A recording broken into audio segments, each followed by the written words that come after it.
As pessoas às vezes falam assim, você é bem-humorado. Eu digo, claro, né? Eu não tenho nenhuma crença reencarnacionista. Ok. Portanto, eu só tenho esta vida. Ok. Então é nela. Dela que Né? nós Não há vamos... por que eu marcar a minha trajetória pelo mau humor. Não significa que eu não fique vez ou outra. As pessoas perguntam, o que te deixa mal-humorado? Eu digo, falsidade.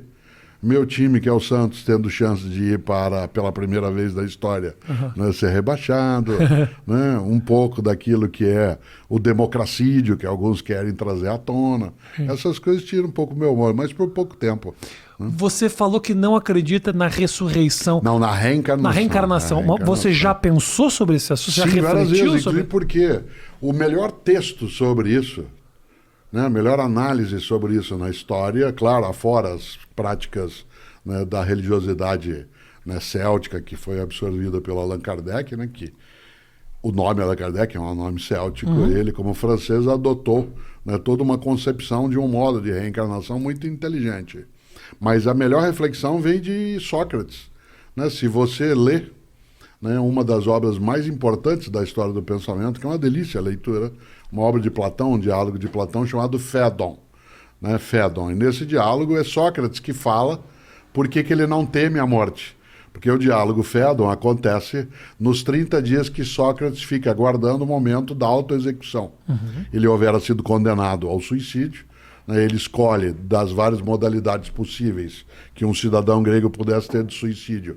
Em vez do autoapunhalamento ou de atirar-se do alto de um templo, ele escolhe o veneno, que é o pior deles. Né, porque é a morte mais horrorosa das 3 dentro do cardápio, né, de ofertas. De opções. E como houve uma coincidência entre a condenação de Sócrates à morte e o momento das festividades de Apolo, não podia haver nenhuma execução naquele período. E por 30 dias ele ficou aguardando a hora da autoexecução.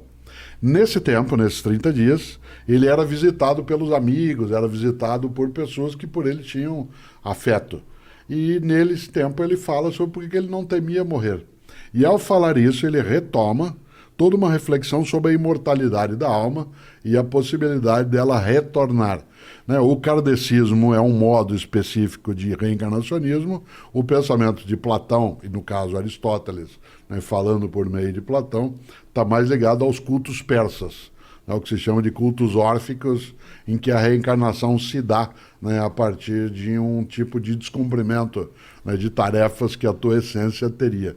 Toda essa volta é para lembrar que na filosofia o tema foi tratado já há 2.500 anos. Depois, claro, a percepção da reencarnação ela vem de outros modos. Né? Eu não tenho essa crença reencarnacionista. Você tem medo da morte, Cortella? Eu tenho medo, mas não tenho pânico. Há uma diferença entre medo e pânico. Né? O medo é quando você fica em estado de atenção. Eu sempre digo, eu tenho repetido isso com frequência, a morte não é uma ameaça, ela é uma advertência.